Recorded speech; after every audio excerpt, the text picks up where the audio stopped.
Hello, welcome to History Chats. Yeah, so today we are talking about the specific map as part of our continuing programming about March Mapness. And today we're taking a look at a specific map, which actually you might have seen if you've ever been to the Woodson History Center here and looked at through our Stories exhibit, which is our core exhibit. There is a map on the wall. And I gotta say, until I found the original map in our collection and was kind of scrutinizing it, I kind of looked at it, was like, okay, that's a cool map, but I never really looked specifically at what it contained. And so that's what we're gonna do today. So this might be a map that you've glanced at, but maybe you never taken a deeper dive. And there's a lot of interesting history surrounding it. So I'm gonna show the map. So this is, and so I apologize, I'm using Photoshop here because I scanned the map, and I'm going to use this as a means of, playing with some layers and things like that to illustrate some things. And unfortunately on this computer, I only have Photoshop Elements, which is, not great, but, Adobe charges a lot of money for their suite of products. So that's all right. This will do, I think, for today. So this is the map. This is a map of, as the title says, map of the Wisconsin Valley Railroad lands in Marathon County in the southern part of Lincoln County, Wisconsin, showing lands sold and for sale by J.M. Smith, agent for the Wisconsin Valley Railroad, and he's in Wausau. So it's got a lot of cool stuff here. So you'll notice that if I zoom in here to like the town of Wayne, let's look at the town of Wayne. You can see that there's a couple things going on here, right? You have the familiar or maybe familiar landscape of mapping using the town range numbers and the sections. That's the grid here. And then you have bits that are hashed off, that filled in gray. And then there's some like an overlay in red. So I can actually, let me desaturize it, and I went through and I colored it, and I'm going to make the gray stuff blue just to make it easier to see. So what this shows us is that basically what this means is that the gray stuff, or now the blue stuff, right? When they printed the map, they just did it. Here is all of the land that was owned in the initial, we'll get into the specifics of where this land comes from. But this is the land that was given to the railroad company when they built the railroad in 1874. They then sold most of that land off. So the stuff that's in red means that it has already been sold when this map was being used. And the stuff in blue, or in the original gray, that's not colored in red, that means that that is still available to be purchased. There's also some interesting stuff in here too. You can see the little squares here. I know you can't really see. Unfortunately, it's one of the things. I'm just going to kind of color here. See these squares. Yeah, Photoshop Elements doesn't let me like change the cursor to be more visible, unfortunately. But this will work. Okay, these squares basically indicate that at the time that this was published, there was basically a family living and like the land was being occupied. And being farmed on. There's also things like here, this little asterisk. It's supposed to be an asterisk. It's kind of like an X.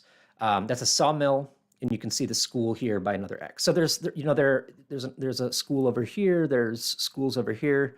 They want to show you what the map has. So okay, there you go. There's the map. Let's go through and do some, the classic who, what, where, when, why things. Where is kind of obvious. So I'm substituting whom in here. We'll get into that in a bit. The where is kind of obvious. We're looking at Marathon and the southern part of Lincoln County. So let's look at who. Who creates this map? Well, if we look on the map itself, if we zoom in up down the bottom left corner here, there's that, right? What I initially was like, oh, that's a kind of distinctive name, Guild Lithographing and Printing Company out of Chicago. That should be easy to find. And then I looked into it and was like, oh, no, I'm stupid. It's Globe. That's an L, which is not as obvious if you look at it actually, but anyway. Globe was actually a pretty prominent publisher out of Chicago. I mean, prominence may be the wrong word. They did steady work, doing things like this for people all across the Midwest. And so I often see them as being the publishers for a lot of the stuff that came out of like the Chicago Exposition, the World's Fair in 93, 94. So you can see that. Okay. But that kind of says who made the map, but that's not who like commissioned the map. Who is it made for, right? Who created it? Well, the answer to that is, I mean, well, it's kind of evident. It's the Wisconsin Valley Railroad, right? They are the ones that, if we go back here, right? They're the ones that own this. Oop, it's scrolling when I'm not scrolling. They're the ones that own the land, and they're the ones that are trying to sell the land. So they're the ones that commission the map to indicate that. So who is the Wisconsin Valley Railroad? If you're not familiar, and we talk about this occasionally, but here's basically a quick overview of the railroad history as it first comes to Marathon County. So there's 3 railroads by 1882 that have made it to Marathon County here. In yellow, you can see the very first one. That was the Wisconsin Central Railroad that had come up. Basically, they were trying to get northwest to Ashland. So they got to Stevens Point around 1870, 71. Then they start to go west. There was a brief time where they were going to come up to Wausau, but by 1872, that was clear that wasn't going to happen, largely because the contract asked a lot of the county to give direct currency, and basically a lot of the farmers and Germans and prominent people in the community didn't want the county to go into debt to facilitate the railroad. They thought it was a bad deal. So eventually they say, all right, no big deal. They go west to what becomes Marshfield, and then they go up the county line with Clark County, then creating, Abbotsford, Colby, Unity, Spencer, Manville. Just as a quick aside, one of the cool things about this map is also of its time, there are a lot of places, like obviously they have the community of Wausau, right? Schofield and Weston are down here, Mosinee. You also have Knowlton. Actually, there's 2 Knowltons. I don't think I have both of them on here, but there's one here and one here. It's in the process of being moved. You have communities that you expect, and then there's also communities like the ones in the southwest corner here, where I don't know that people today are as familiar with Manville or McMillan as a community, or Romeo with an I. It's always cool looking at old maps and seeing what communities are there. So that's the first one that comes through. In 1873, the county gets into a contract with the Wisconsin Valley Railroad. And they are going to the ones that are going to first connect to Wausau. So that comes up in 1874. We'll talk more about that in a bit. Just to kind of complete the story, by 1880 we had our third and final major railroad that came into the area, which was the Wisconsin Lakeshore and Western Railroad, and they came out from Eland and connected to Wausau. So the Wisconsin Valley Railroad. What about that contract, right? What made this one better? Well, it turns out that Louis Marchetti, in his History of Marathon County and its Representative Citizens, kind of a landmark book, he includes basically the entire contract, which is really interesting. So this is from that.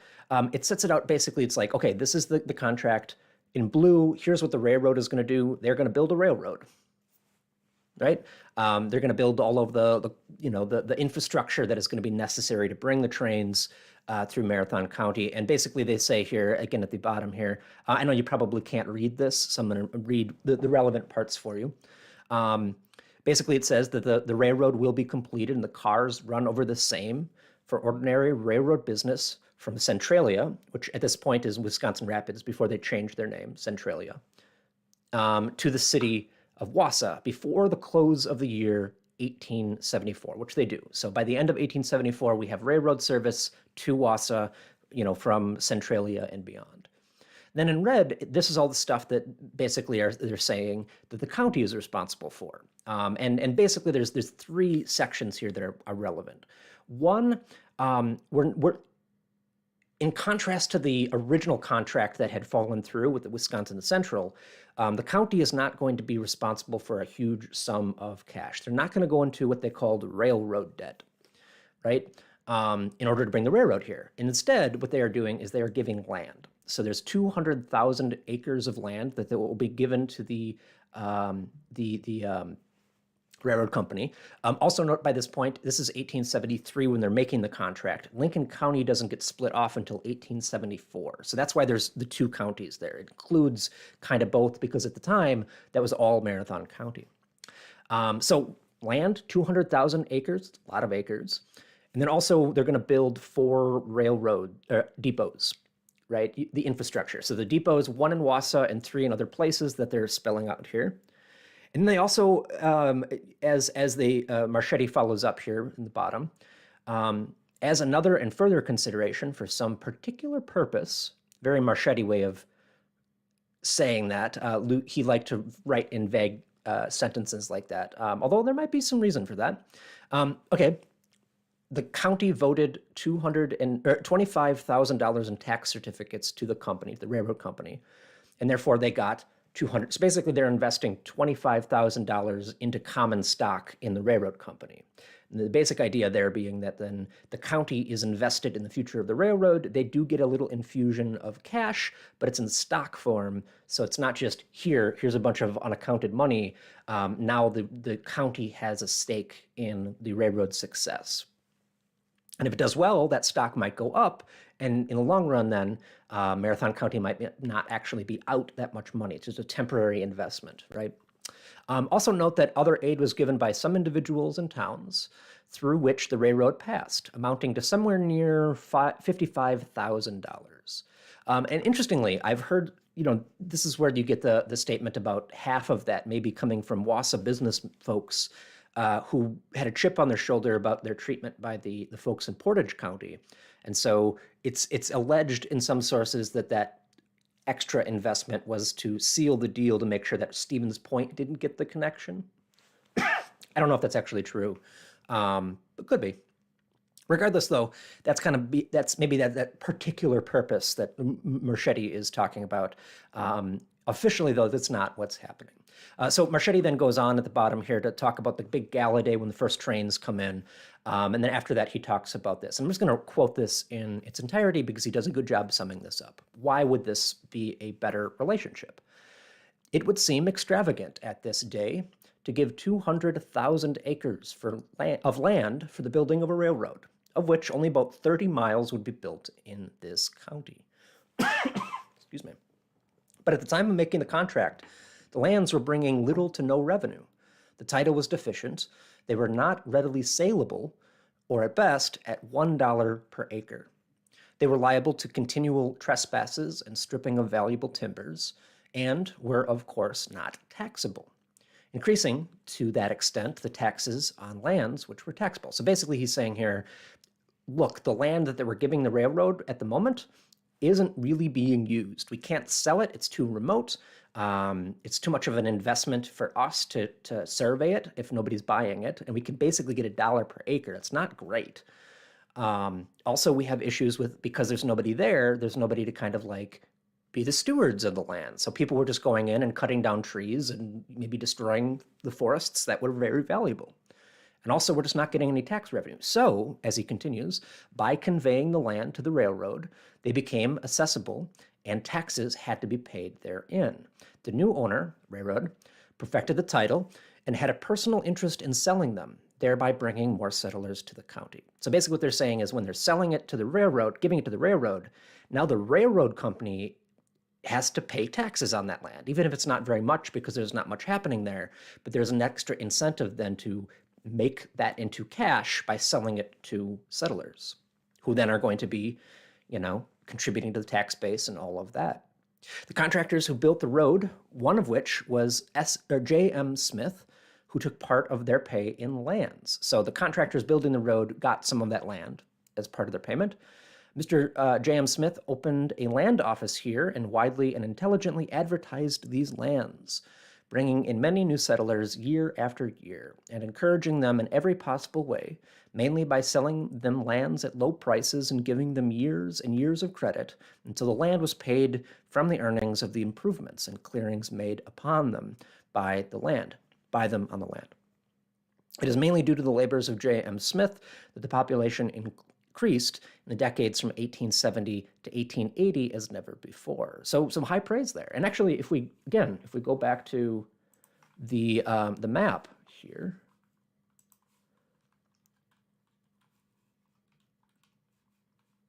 for sale by J.M. Smith. So who made this map? Who created this map? Well, it is the publishing company, and it is the Wisconsin Valley Railroad lands, but it's also specifically J.M. Smith. So who is Mr. J.M. Smith? Well, he looks like this.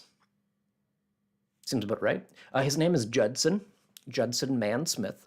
And he comes to Wausau basically to build the railroad, and then he becomes the guy in charge of getting rid of the land, right? Because the land doesn't really do anything for the railroad company, so his job becomes get that into the hands of settlers. And in the process, he becomes very invested in the future of Marathon County. I honestly, until yesterday when I was doing some, it's like, I should figure out who this guy is. I really did some research yesterday before this, and I realized, oh, this is a really interesting character. Maybe we'll come back and talk about him at some point in the future.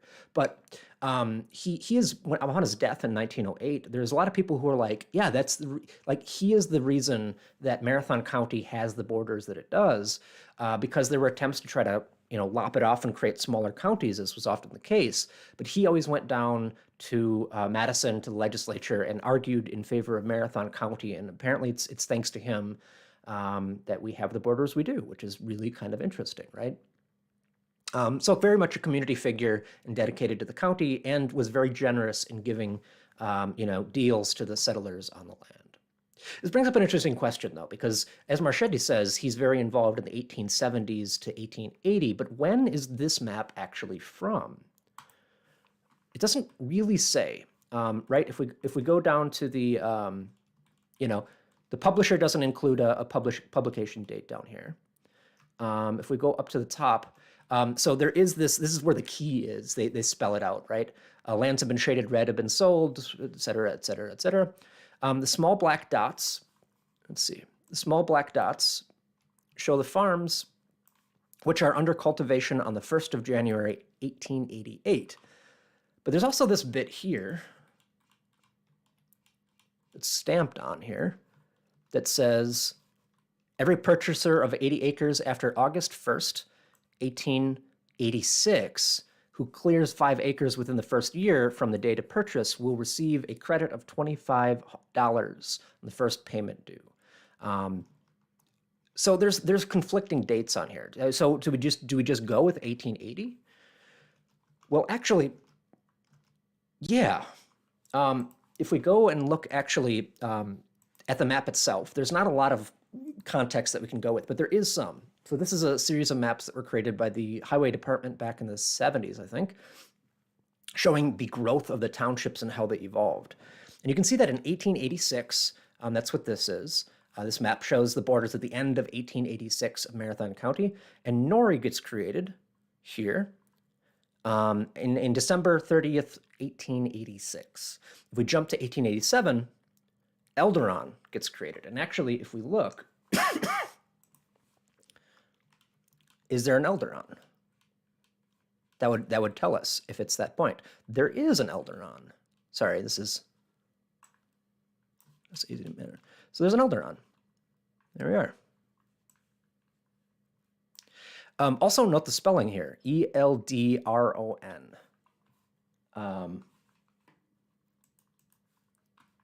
That was the initial spelling for a few years, and then they added the E. Okay, so it's at least 1888 then, right? Because this was created, Elderon was created in December 22nd of 1887. This is probably 1888 then. Well, what else context? Well, Mosinee is a good thing to look at. Look at Mosinee, which is fairly large at this point. Well, in 1888, the very end of the year, we see the creation of the town of Emmett. So that's the new thing. Now, if we look at the map, that would tell us, is this 1888 or 1889 or someplace after that? Well, Mosinee, there is no Eldon here.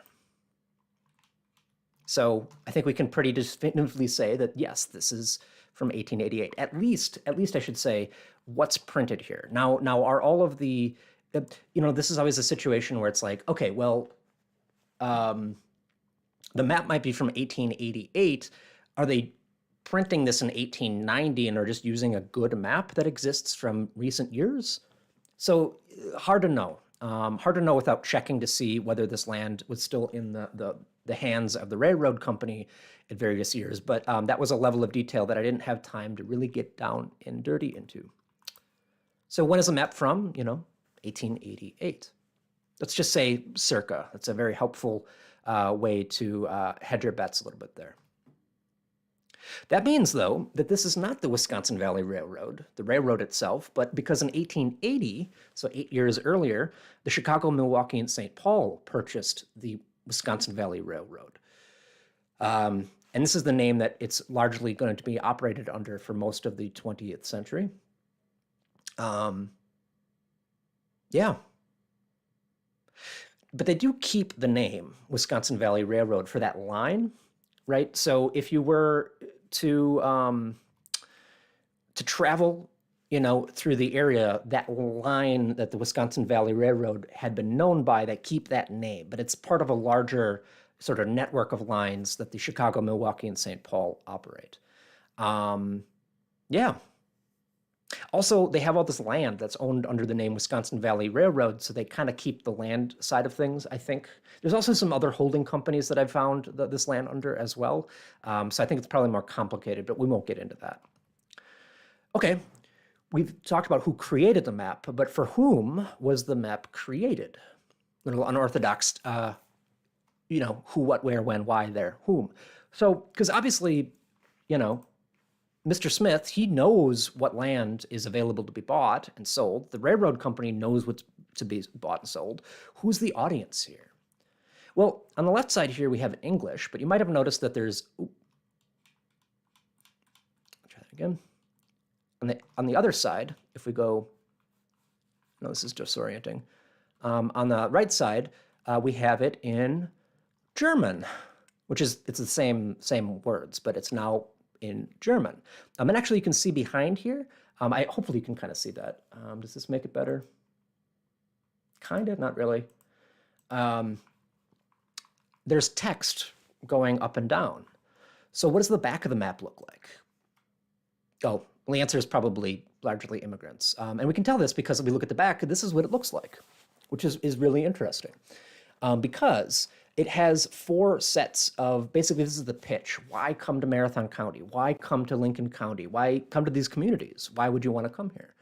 And it's a pitch that's being made in 4 different languages. You have English, German, Swedish, and Polish, which make up a good chunk of the immigrant population that would have been coming to central Wisconsin. Now, I don't speak particularly good Swedish or Polish or German, so I think we'll just kind of look at some of the highlights here in the English side of things. So what is J.M. Smith saying is the advantage of coming to Marathon County, or Lincoln County for that matter?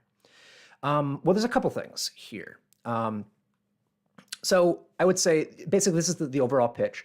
What's the market look like? Yeah, you're connected to other places, so you can sell lumber on your property. You can sell the farm products you make, maybe. There's a lot of schoolhouses in the area, right? All those X's. There are churches, from 1 to 3 churches of different denominations in every organized town. Got a little bit of the climate, the employment. There's always lumber jobs to be had, so you can always find that. Specifically, I think it's interesting, he talks about things like this. He says, parties wishing to settle in colonies, which I'm guessing means like in a group as opposed to an individual. It's an interesting wording there. But parties that are wishing to settle in colonies can do so in good locations without going a great distance from good roads and good settlements. And that's maybe arguable.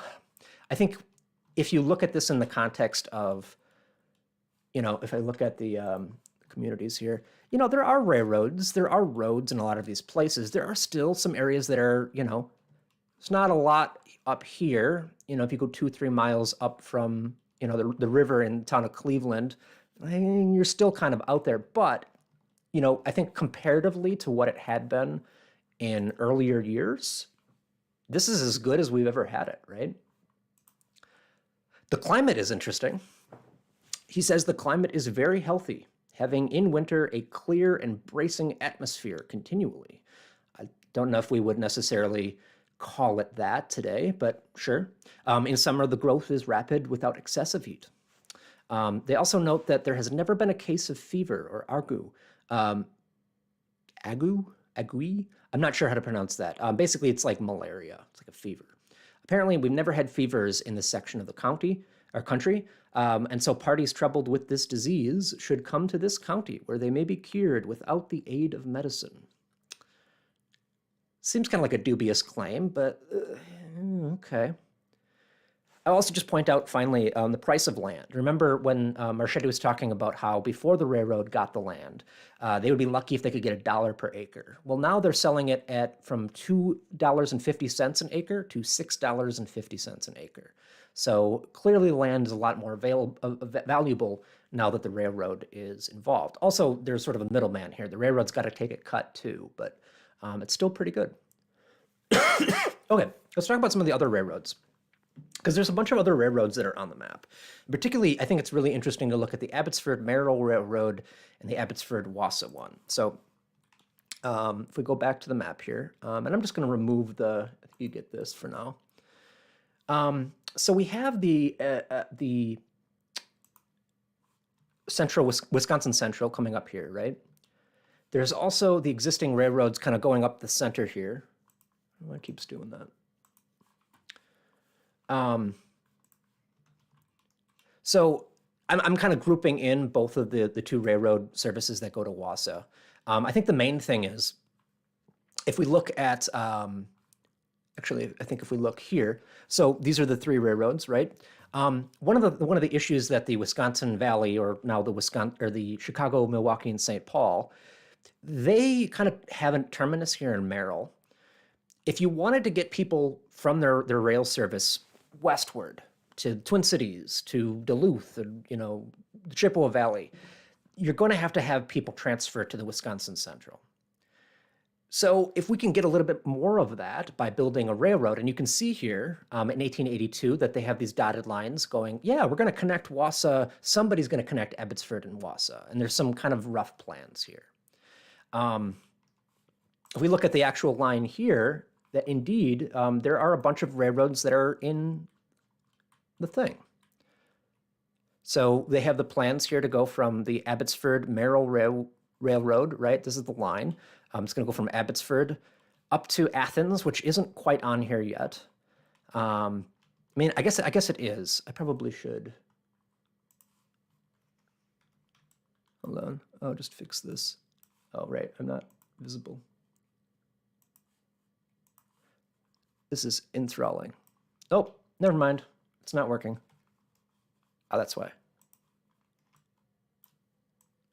Worth it. So there's Athens. They're calling it Black Creek at this point. So it's going to go up to Athens, and then it's going to go eastward and eventually come down to Marathon City here, and then to Wausau. And then we have the Wausau. That line here is the Abbotsford-Wausau Railroad. And the Abbotsford-Merrill will continue to go up to Merrill, right? Makes sense. So that's cool. This is from 1886. By this point, they had gotten as far as Athens, and they had these big plans to continue the Abbotsford-Wausau and the Abbotsford-Merrill line. We're going to start building 1886. Well, they run out of money pretty quickly, which is unfortunate. So if we look at what actually happened here, this is a railroad map from 1900. You can see that they did not go from Abbotsford to Wausau. They got some far here, right? They got as far as Athens and the green on the nope, over there, yeah, over here, and they got as far as Marathon City. But instead of connecting up in the middle, they decided to go down to, well, I was going to say to Edgar and Fenwood and Stratford, but they really didn't come into being until the railroad really came through. But they did, and then they connected down in McMillan and Marshfield, and that became the point instead of Abbotsford. Now you might be saying, well, okay, at least they had that section, right? The map shows this. Well, the thing is, if we look, let's look at Marathon City. So we have Marathon City, we have the railroad, and I'm going to remove it so you can kind of see it. It's probably a little too, well, maybe I'll just make it a little lighter. I want to just point out the fact that the river, the Rib River, runs like this, right? The railroad is going on the north of the river, it never crosses to the south of the river. And why would they? They're not going south of the river. Well, as we've seen, in reality, they do go south of the river. And if we look at in 1895, so just a few years later, you can see that the river does, in fact, on the north side. So if you actually compare the reality of where the railroad gets built, even the areas that they had kind of planned, it doesn't quite line up with, what they end up doing. But I think it's just really interesting, right? They include a lot of these. And actually, if you look very closely, this isn't the line of the Abbotsford Mail Railway. It is the projected, which is not very readable. And also, as we've seen, many of the people who are consuming this map, their target is don't speak English. So this is one of those things that kind of feels a little like, oh, okay, the reason that you left this on here was to show all of the land nearby of these railways that would be, the railway is coming, right? Well, will it? All this blue land here on the line. I don't know. It's one of those things that it's probably a sales trick, but it's kind of interesting to see nonetheless. So there you go. Okay, so we've kind of come, that's kind of the overview. Why was this map created? It's a big question. Well, there's a lot of reasons, right? It's a way to show the land that had been given over to the railroad company that they were then trying to sell. And that's kind of that's the basic idea, right? Why are we talking about it? I think is another interesting question, and that is because it's a pretty cool map. Like even just looking at this, showing what was purchased when, it's sort of an in-between process, right? Remember that like Norrie on the far eastern end of the county gets created in 1886. Well, look at all this land that had just been sold. It kind of makes sense then that a lot more blue down here had yet to be developed. So by looking at the maps, we can kind of get a sense of again, sort of the in-between. We know where we end up. We know where we start, where there's not many people out here because there's not a railway, there's not a great river connection. But you can look at any of these like individual squares, and that's somebody's livelihood. That's a family that moved on the farm, and maybe they lived, continued to farm there now. Maybe not, probably not, but. That part of our history, and it's a very cool map that has a lot of interesting context that again, you might not have known about that if you just walked past it in our exhibit space and said, oh, that's a cool map. There's more to it. So I guess that's why I thought it'd be a fun one to talk about. But with that, I'm gonna say thanks for watching. I'll check to see if there's any questions, because you never know if there's any comments or anything, but I think that brings us to the end of this particular program. Yeah. Thanks for watching. We'll be back next week with another map story. Gary Gisselman will be back to talk about using maps to try and figure out the islands of Big Bull Falls, or the area around, it becomes Wausau, which is actually a lot more interesting than maybe it sounds. Like we don't have here's the map of the islands. We have to kind of use different maps to, figure that out. I'm sure it's going to be a great program. It's a fun topic. And yeah, we'll see. Hopefully you come back and join us for the culmination of March Mapness here. In the meantime, thank you for watching. And yeah, we'll see you next time for some more history.